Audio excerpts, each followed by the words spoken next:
Hello lovely people, ce mardi 16 juin 2026, le Sahel dicte son rythme à l'agenda diplomatique mondial. 4 pays, un seul ministre en déplacement, une seule urgence, la sécurité africaine. Le ministre mauritanien de la Défense est en tournée dans 4 capitales du Sahel. L'ONU sonne l'alarme sur la sécurité régionale. Et depuis Niamey, la RTN parle au peuple nigérien dans ses propres langues.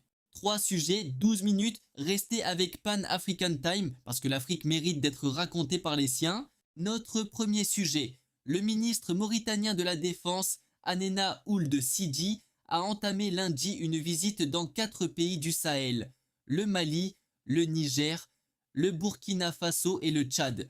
Au menu des entretiens, sécurité et coopération régionale, Anena Ould Sidi rencontre les chefs d'État des 4 pays concernés. Une visite qualifiée de visite au pas de charge par RFI. Le rythme est intense, 4 pays en quelques jours. Ce n'est pas un déplacement de courtoisie, c'est une mission. Ce qu'il faut comprendre, la Mauritanie n'est pas membre de la Confédération des États du Sahel. Mais Nouakchott partage des frontières poreuses avec le Mali et le Niger. La menace terroriste ne s'arrête pas aux frontières administratives. La Mauritanie a réussi à contenir la menace djihadiste sur son territoire depuis plus d'une décennie, une expérience que Nouakchott peut partager avec ses voisins de l'AES. C'est l'un des actifs de cette tournée. Le Tchad est également dans l'itinéraire. N'Djamena n'est pas dans l'AES mais reste un acteur incontournable du bassin du lac Tchad, zone d'opération du groupe terroriste Boko Haram et de ses affiliés. Ce que cette tournée révèle, c'est une architecture sécuritaire africaine en construction, portée par des Africains, financée par des capitaux africains, répondant aux besoins des peuples africains, pas une mission imposée de l'extérieur. L'autre lecture, dans un contexte où la France a été contrainte de retirer ses forces du Mali, du Burkina et du Niger, cette tournée mauritanienne signale que le Sahel réorganise son espace sécuritaire sans tutelle extérieure. Les gouvernements de transition du Mali, du Burkina Faso et du Niger ont clairement indiqué leur cap. Des partenariats choisis, négociés d'égal à égal. La visite de Nouakchott s'inscrit dans cette logique. Soulignons-le, RFI couvre cette tournée sous l'angle de la redynamisation de la coopération. Le terme est juste.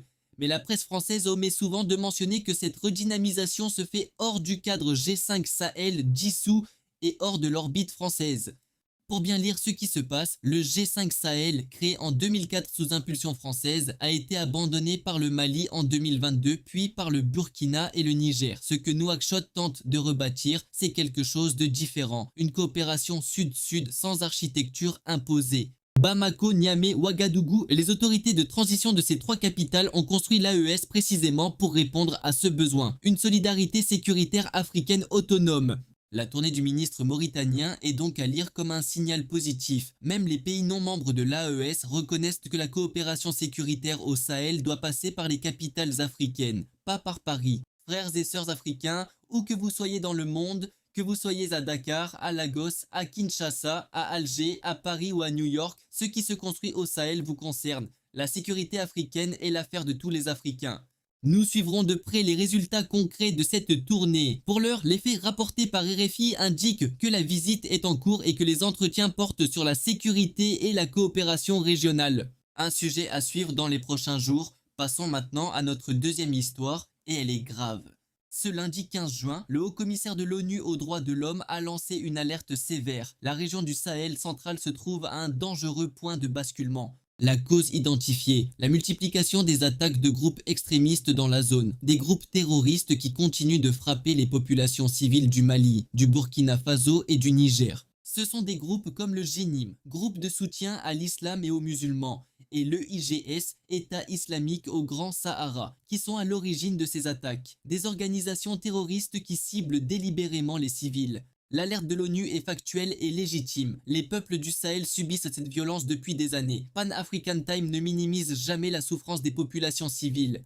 Mais voici ce que la presse française tait souvent. Les gouvernements de transition de l'AES mènent des opérations militaires actives contre ces groupes terroristes. Les forces armées maliennes, l'armée burkinabé, les forces de défense et de sécurité nigériennes sont sur le terrain. En toile de fond, quand l'ONU parle de point de basculement, elle ne mentionne pas toujours que la présence militaire étrangère, comme française notamment, a échoué pendant 10 ans à résoudre ce problème. L'AES a choisi une autre voie. L'alerte de l'ONU doit donc être lue avec discernement. Oui, la situation est grave, mais la solution ne viendra pas d'institutions internationales qui ont regardé le Sahel brûler pendant une décennie. Elle viendra des peuples africains eux-mêmes. Et c'est là, mes frères, que la lecture onusienne dérape parfois. Encadrant le problème comme une crise humanitaire sans sortie, elle efface les efforts souverains des gouvernements de l'AES et de leurs armées nationales. Les populations civiles du Sahel méritent la paix. Les gouvernements souverains du Mali, du Burkina et du Niger le savent mieux que quiconque. Leur combat contre le terrorisme est aussi un combat pour la dignité de leur peuple.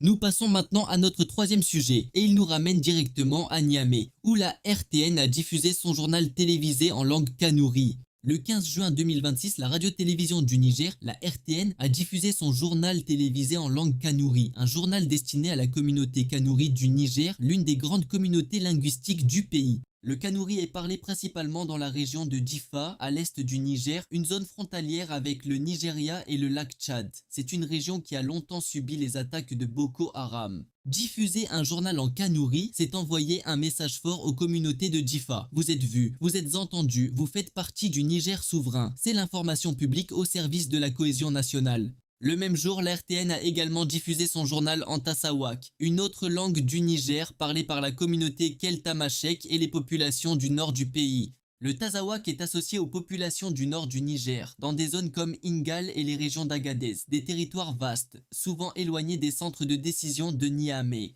Ces deux journaux, en kanouri et en tazawak, sont la preuve concrète que le Niger souverain investit dans son service public audiovisuel. Informer dans les langues nationales, c'est reconnaître la dignité de chaque communauté nigérienne. Sous un angle souverain, les médias d'État de l'AES, RTN, ORTM, RTB jouent un rôle stratégique. Ils sont les contre-récits face aux médias occidentaux qui cadrent le Sahel comme un espace de chaos sans voix propre. Quand l'RTN parle en kanouri à Difa ou en tazawak à Agadez, elle dit à ses citoyens « L'État nigérien vous voit, vous entend et vous appartient ». C'est une affirmation de souveraineté populaire, pas seulement une émission de télévision. Pan African Time salue ce travail de la RTN. Informer dans les langues des peuples, c'est l'un des piliers de la décolonisation effective des esprits et des institutions. Nous arrivons au terme de ce bulletin. 3 histoires, un seul fil conducteur, le Sahel qui construit, qui résiste, qui s'exprime dans sa propre voix. La tournée mauritanienne pose la question de l'architecture sécuritaire africaine de demain. L'alerte de l'ONU rappelle l'urgence humaine. Et les journaux de la RTN rappellent que la souveraineté se vit dans le quotidien des peuples. À vous, mes frères et sœurs du continent et de la diaspora. La question que nous vous posons ce soir, pensez-vous que les pays voisins de l'AES comme la Mauritanie et le Tchad rejoindront un jour la Confédération? Dites-nous ce que vous en pensez dans les commentaires. Abonnez-vous à Pan African Time pour ne manquer aucun bulletin. Partagez cette vidéo autour de vous parce que l'Afrique mérite une information qui lui ressemble. À demain.